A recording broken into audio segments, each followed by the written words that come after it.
evening, welcome to Have I Got News For You? I'm Steph McGovern.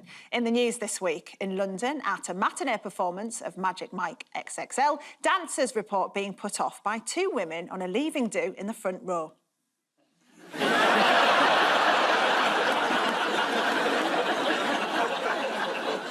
At a coffee morning in Yorkshire, a man reacts badly to the news they've run out of custard creams.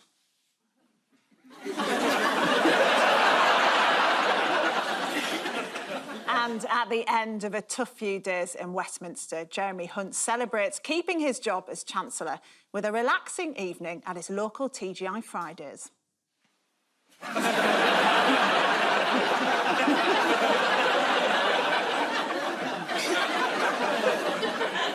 On Ian's team tonight is a mathematician who presented an episode of Horizon entitled 10 Things You Need to Know About the Future.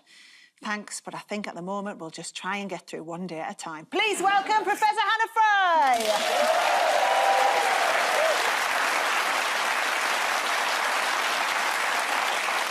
On Paul's team tonight is a Scottish comedian who is blind, which means that he's just about the only person in Glasgow who you can't greet with the words, "See you, Jimmy." Please welcome Jamie McDonald!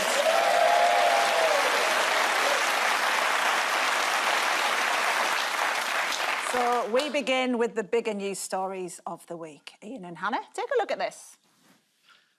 Ah, that's Liz Truss leaving. She's very happy. Not as happy as us. This week's Prime Minister? Yep, 5 minutes I've got. Jacob Rees-Mogg, no entry. We're not even thinking about it. Rishi there's just heard that Boris's interior designer's free. Quite a visual show. Yes, it's visual, isn't it? So we've got another Prime Minister. Yeah. And I think this programme goes out in time for that to be an accurate statement. It's a nice change for us. I noticed that, you know, the Queen, the longest reigning monarch, coincided with the shortest Prime Minister term. And if every Prime Minister under the Queen had lasted the same length of time as Liz Truss, she would have had 560 Prime Ministers.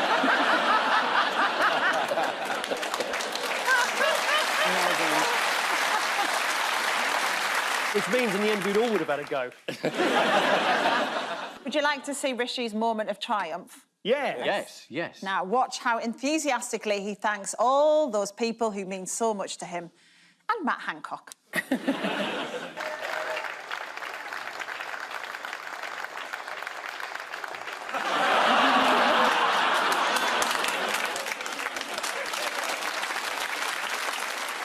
What a snob. Yeah, I think Matt Hancock was expecting a grope, at least.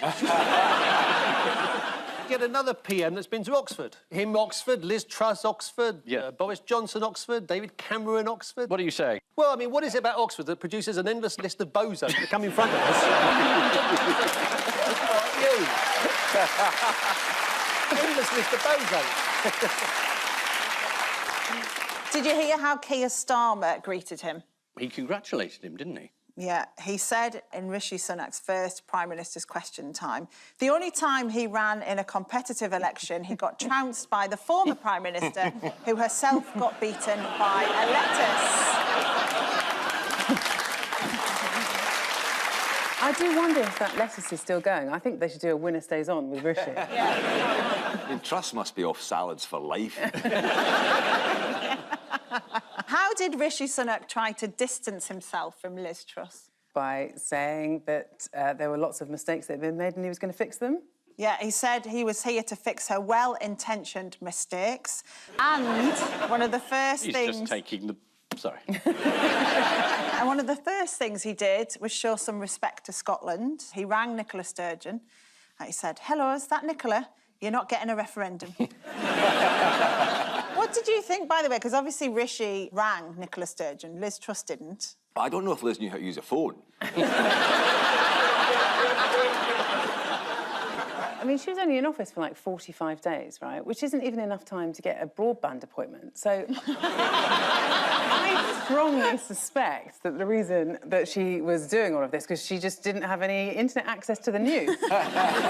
Rishi's quite a lot different from Liz Truss, although they apparently share the same programmer. Have a look at this. And I will work day in, day out to deliver for the British people.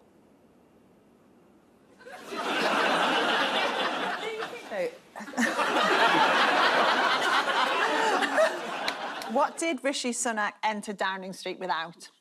A mandate.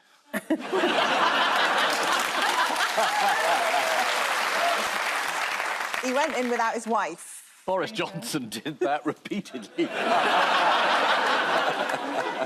Is it because he tried to explain to her what a flat was and she was like, I'm not having any of it?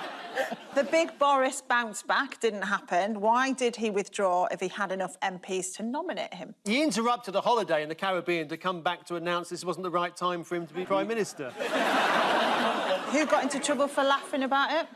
It was a BBC presenter, wasn't it? She was yes. taken off the air for being gleeful about Yes. it.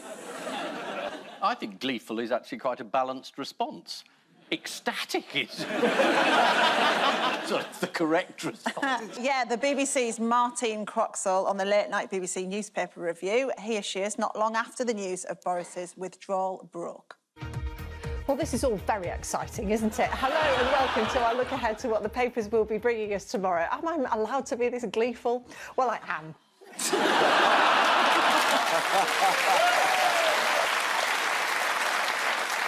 How did Boris's hard-working team take it? They were quite cross. Yeah. Because he didn't tell a lot of them. The political website quoted one staffer saying, "If I see him, he better hope he's got a quick flight back to the Dominican Republic. What a complete and utter to march up to people like that and say, oh, yeah, it's definitely happening." Was that his wife? What about the new cabinet? Is it a gathering of all the talents together or the same old rubbish? Gov's back, Raab's back. I thought it was quite nice for him to find a seat around the table for Dominic Raab. It's like the one in the corner with the colouring pencils. Yeah, I think it's difficult announcing a cabinet of all the talents when you have none to draw. But there's no Rees-Mogg there, so we have to count small blessings. Yeah. He's gone back to haunting Ebenezer Scrooge, I think. He resigned shortly before he was sacked. Yeah, we've got his resignation letter here. It's written in Latin. It's like an extract from the Bible. What do Liz Truss and Boris Johnson get now? 150 grand a year? Yeah. She still gets her honours list, though. Oh, yes. And the only people I think that's done her some great service are her removal men. They are both entitled to £115,000 in parachute payments to help them adjust to normal life. We still haven't actually heard the outcome of Boris Johnson's honours list. No, well, he tried to give honours to his friends, and Liz Truss can't really do that because she doesn't have any. So we still don't know if we'll see Lady Nadine or not, do we? But what's she been up to this week? She took over from Piers Morgan's TV show. She went on holiday, and it didn't go well. Yeah, Nadine Dorries has been sitting in for Piers Morgan's smash hit talk TV show. Piers Morgan Unwatched. Oh, really? I think that's very unfair.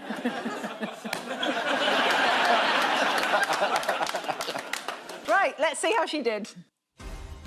Welcome to Piers Morgan Uncensored.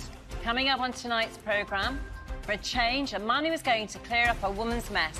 That's Rishi Sunak as he enters number 10.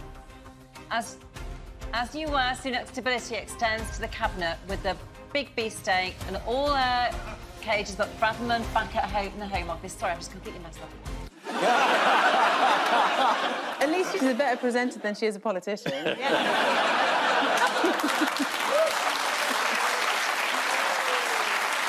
Right, this is the news that Rishi Sunak is this week's Prime Minister. Here's Rishi outside the door of number 10. Not only is he the first British Asian Prime Minister, he's the first that can go in through the cat flap.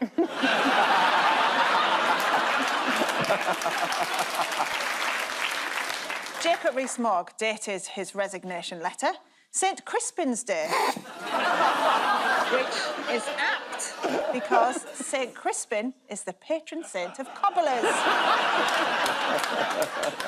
Paul and Jamie, what's going on here? Shall I describe what's happening? I could have a guess. Yeah.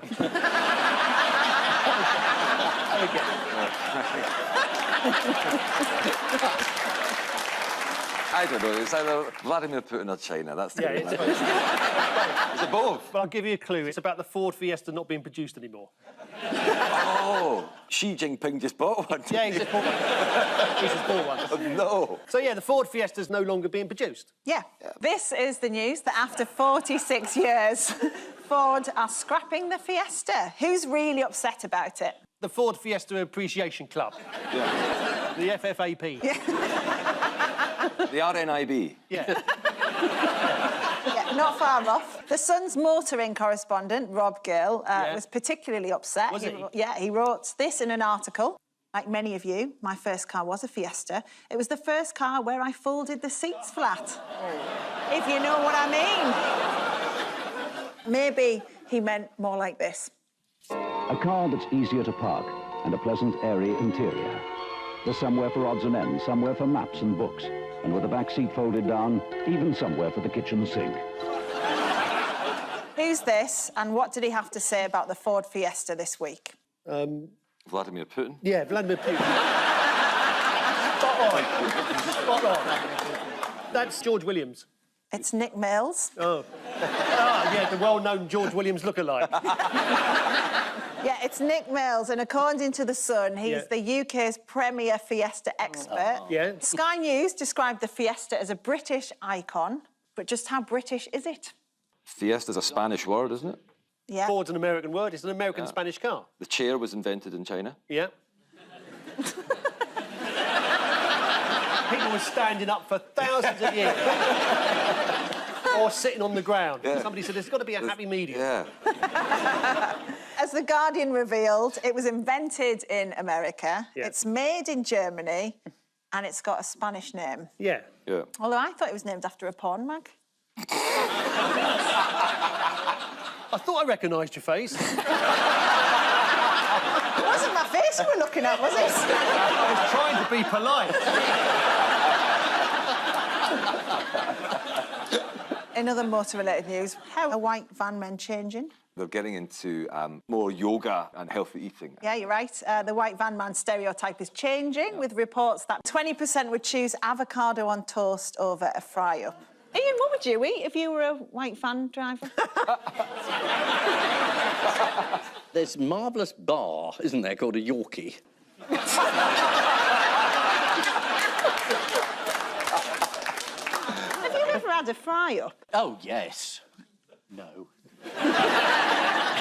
This is the news that after 46 years, Ford have scrapped the Fiesta. Ford Fiesta is officially the country's favourite car, apart from the Uber that took Liz Truss away from Downing Street. Right, we move on now to round two, the picture spin quiz. Fingers on buzzers, team. Sorry, Jamie. Vladimir Putin again? Yeah. Here's the first one. Prince Harry is releasing his memoir. Yep. And it's called Spare. Yep. And I think it's because he really loves bowling. Yeah. Yeah, this is the news that Prince Harry has got someone to write a book for him. This, I think, makes him the only person now to have authored more books than he's read. Oh, that's a bit harsh. It was. I take it back, I'm sorry. What's he going to include in the book? Well, apparently it's a really upbeat version of his life so far. It's celebrating the role of the monarchy, his happy marriage. It's a real feel-good book. Yeah, at the press launch for the book, Harry said, "I'm not writing this as the prince I was born, but the man I have become. I've worn many hats over the years, including this one." Hopefully he includes as well the story about how he nearly drowned when he was wallowing in his own self-pity.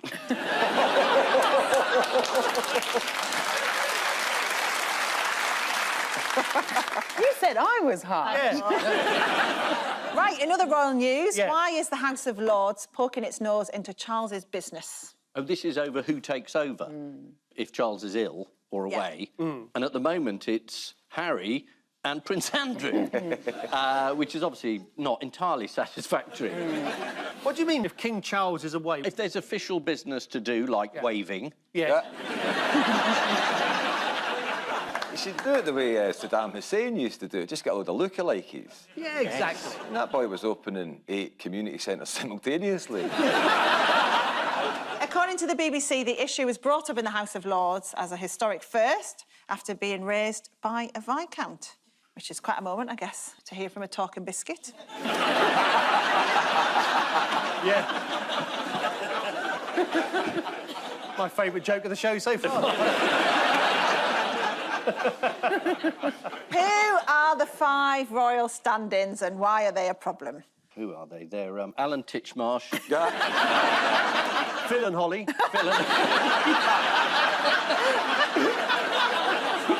They queued up to get that job.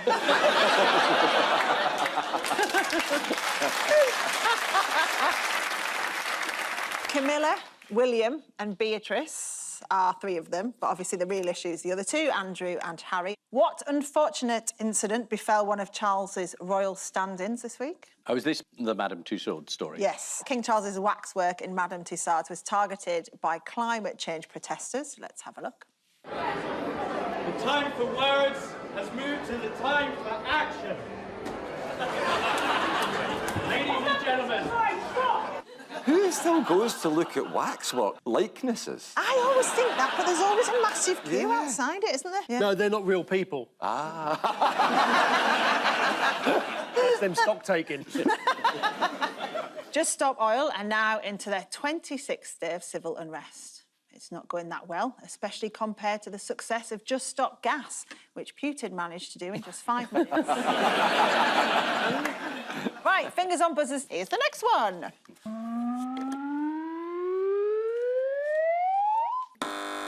Joe Biden has announced that he's going to run again for president, although he can barely walk, but he's going to run again, which will make him quite old, but, you know, the alternative might be rather grimmer than that. How has Biden been trying to downplay doubts about his age? Joined a basketball team. Yeah, as a mascot. Is he he's been doing press-ups? Yeah, he's been doing, the Washington Post noted that the US president was trying to show he's still with it by engaging in public displays of outdoor activities. Yeah. Mentally, though, he's still sharp as a tack. Let me start off with 2 words. Made in America.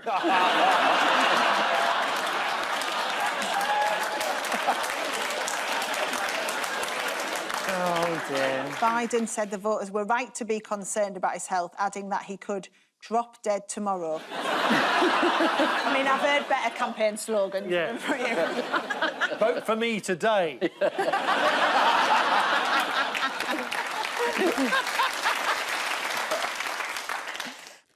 I'm distracted by the sound of paper burning. It's either that or crisps. Oh, you think it's crisps? No. Oh, yeah, I can hear that rustling as well. Someone's got a bag of Maltesers in their pocket. Finally, an audio round.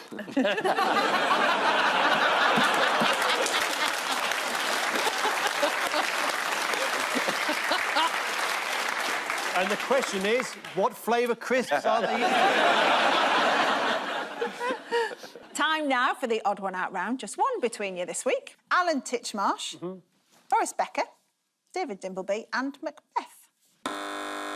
OK, so Boris Becker's in jail. He's in jail, yeah. Tax Yep, evasion. Tax evasion. He's not got his job. Is it to do with jobs? No. Is it about murdering all the people in front of you in line to the throne? Well, who's David Dimbleby murdered? I'll give you a clue. Yeah, go on then. It's quiet round their house. David Dimbleby said he didn't have many friends. Oh, yeah. Of course, Macbeth, he didn't have many friends at all. Boris Becker has got one friend who he's sharing a cell with. And Alan Titchmarsh has got no friends at all, apart from a plant called Bert. Isn't Alan Titchmarsh friends with Charles? Yeah. The odd one out is undoubtedly Alan Titchmarsh. No. Sorry, I meant David Dimbleby. It's Boris Becker. It is Boris So they've all lost friends except Boris Becker, who's making friends Yeah. in prison. Is that what they call it these days? Is He started doing yoga, hasn't he? Yeah. that what they're calling it these days? Yeah. The former world #1 has been instructing other prisoners in yoga. Well, you know, he's looking at a long stretch, isn't he? What else can Boris teach his fellow inmates? tax returns, how to have sex in a cupboard. According to The Times, Boris is also sharing his knowledge on crisis management. What other surprising feature does Boris Becker's prison have? Got a nice restaurant. How do you know? Been in a few times. Along with a fitness centre, it also has a climbing wall. Or as most inmates call it, the perimeter fence. Yeah. So what does David Dimbleby give as his reason for hardly having any friends? He's not very good at small talk, I think he said. Yeah, he told The Times, I'm not very good at chat. If you meet someone, he says, yes, you, the man in the jumper. Yeah, it's because he told The Times, I'm not very good at chat, although according to his wife, it's because he's a sociopath. So who is Alan Titchmarsh worried about losing as a friend? Charles. Charles. Yeah, this week the celebrity gardener has revealed he's worried about his friendship with King Charles. Alan told The Times, I have no assumptions our friendship will continue. He's king now. Do you think Charles views this relationship in the same way as Alex? Oh, my God, it's fucking Titchmarsh. What was Alan's last and possibly final encounter with King Charles? Was he on the bus during the Jubilee? No, the night before the Queen passed away, the Express described the two as having had an intimate dinner, after which, according to Alan, Charles entertained guests by playing jaunty Scottish airs on a penny whistle. That's actually him calling the guards to get him out, isn't it? That's the signal. I bet the piper When I start wasn't very playing the welcome. penny whistle, just chuck the bugger out. Chuck him out. I think you should be a stand-in. You should be a councillor. Yes! I have been approached. Yeah, they've all lost friends except Boris Becker, who's said to be making friends by teaching yoga to fellow inmates. Macbeth has given us many memorable lines, including, when shall we three meet again? Most recently seen in a WhatsApp group of Boris Johnson supporters. Time now for the Missing Words round, which this week features as its guest publication, Beer, the quarterly magazine of the Campaign for Real Ale, or as the magazine's subscribers call it, the usual. We'll start with, we would like to apologise to our members for failing to what? We would like to apologise to our members for failing to apologise to our members in the last issue, which was the apology issue, but unfortunately the print has missed out the word apology, so the word apology didn't appear, but we would like to apologise to our members for failing to do that. Anything that fits. We would like to apologise to our members for failing to list every single real ale event happening in Britain. There simply isn't enough space in the magazine for them, but if you visit our website, they'll be listed there, unless you don't have a computer, in which case we apologise again. It'd have been some time before we guessed that, wouldn't it? The term real ale event covers a lot of things, from sampling some local ales at a Dorset festival to your mate Terry soiling himself in a Wetherspoons. Are you suggesting that Ian has a mate called Terry? Yeah, me and him down spoons. Have you ever been in one? Of course I have. What sort of person do you think Ian is? Have you ever had a fry-up? Have you ever been in a pub? Yeah, but his answers are always no, so, like, I'm on to something here. I was in a Spoons the other night. What did you drink? Oh, it's a bar. Next, you can now buy what for your horses, but it will cost you what? Tupperwares, but it will cost you freezer space. You can now buy... What can you buy? Designer trainers for your horses, but it will cost you £1,000 per shoe. Yeah, and your mental health. Who's going to buy designer trainers for a horse? Here they are. No! This is the news that a shop called Horse Kicks will sell you designer trainers for your horse, and not, as you might have assumed, ketamine. Aren't you going to ask Ian if he's ever tried ketamine? Ian, have you ever tried ketamine? Yeah. Yes, I have. What happened? He slept through one Prime Minister.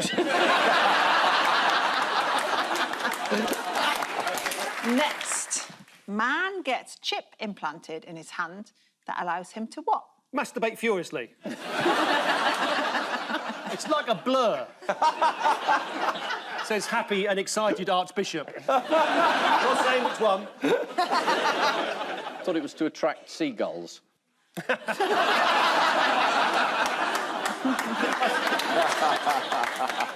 Man gets chip implanted in his hands that allows him to pay for his shopping. Oh. I still think that masturbating furiously should have got a bigger laugh. Very disappointed. I expected to get a hand anyway. Yeah, I've got a groan. It's getting worse. I better leave it alone. Is that what your mum said to you? She said, leave it alone, otherwise you'll go... No, it doesn't matter. Yeah. Turns out not an old wives' tale here. And finally, Britain's dullest man sells calendars featuring what? Chipped hand man masturbating furiously. Is it just really normal-looking firemen with their clothes on? Britain's dullest man sells calendars featuring his favourite car parks. Oh, that's nice. Yeah, this is a car park representing the month of March. There we are. Now, I would show you April, but unfortunately the photo was taken at the peak of the dogging season. Here's another question for Ian.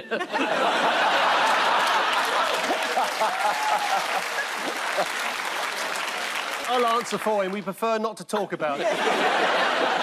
So, the final scores are Ian and Hannah have 5, Paul and Jamie have 7. Oh. Well done.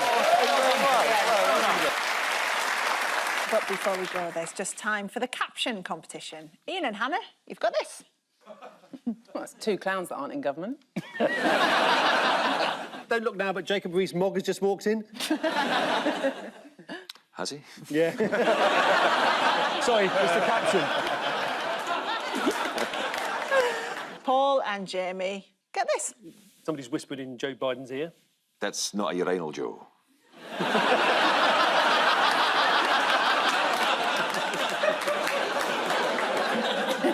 Apparently there's something you can have implanted in your hand.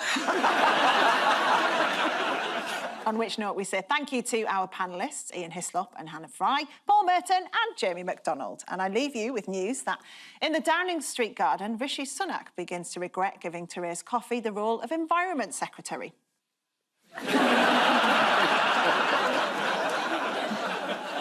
More disappointment for Kwasi Kwarteng after he decided to ignore his architect's advice and design his new house himself. And the intensity of the new BMW heated seats takes one man by surprise as he starts to feel his buttock implants melting. Good night.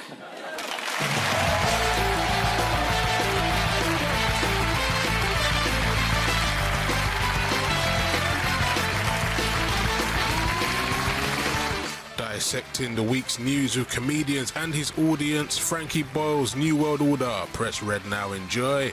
Starring Daisy May Cooper. A bit of toxic behaviour on your Friday night. Am I being unreasonable? It's next.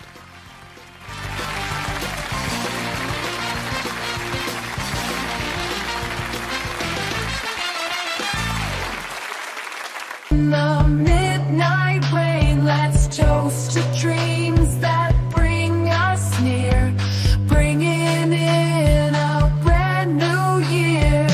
Time is racing, can't stand still. We're chasing down that next big thrill. Voices rise, we've nothing to fear, bringing in a brand new year. With fireworks and sweet champagne, we're dancing in the midnight rain. Let's toast to dreams that bring us near, bringing in a brand new year. Heartbeats sink to the moments near, stepping together, feel the cheer, moving forward crystal clear, bringing in a brand new year.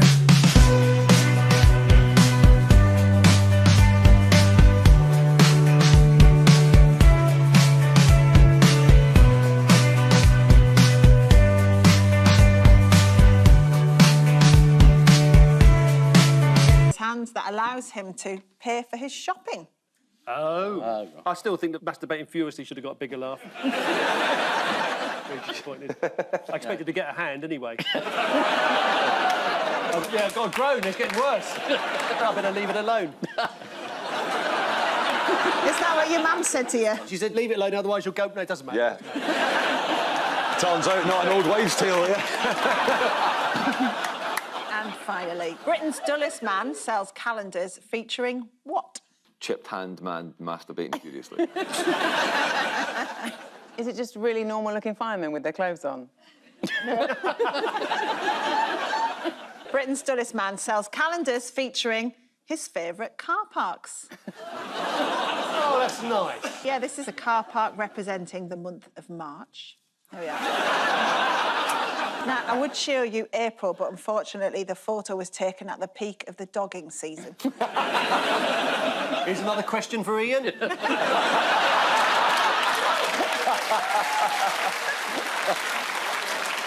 I'll answer for him. We prefer not to talk about it. So, the final scores are Ian and Hannah have 5, Paul and Jamie have 7. Oh. Well done.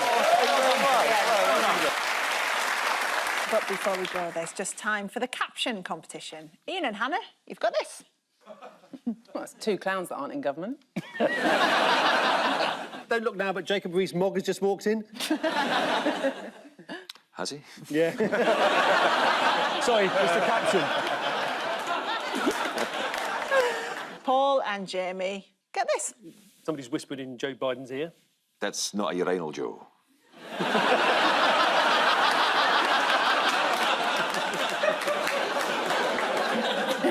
Apparently there's something you can have implanted in your hand. On which note we say thank you to our panellists, Ian Hislop and Hannah Fry, Paul Merton and Jamie McDonald. And I leave you with news that in the Downing Street garden, Rishi Sunak begins to regret giving Therese Coffey the role of Environment Secretary.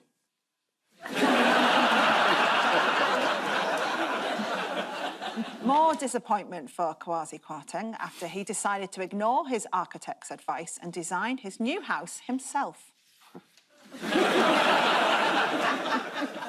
And the intensity of the new BMW heated seats takes one man by surprise as he starts to feel his buttock implants melting. Good night.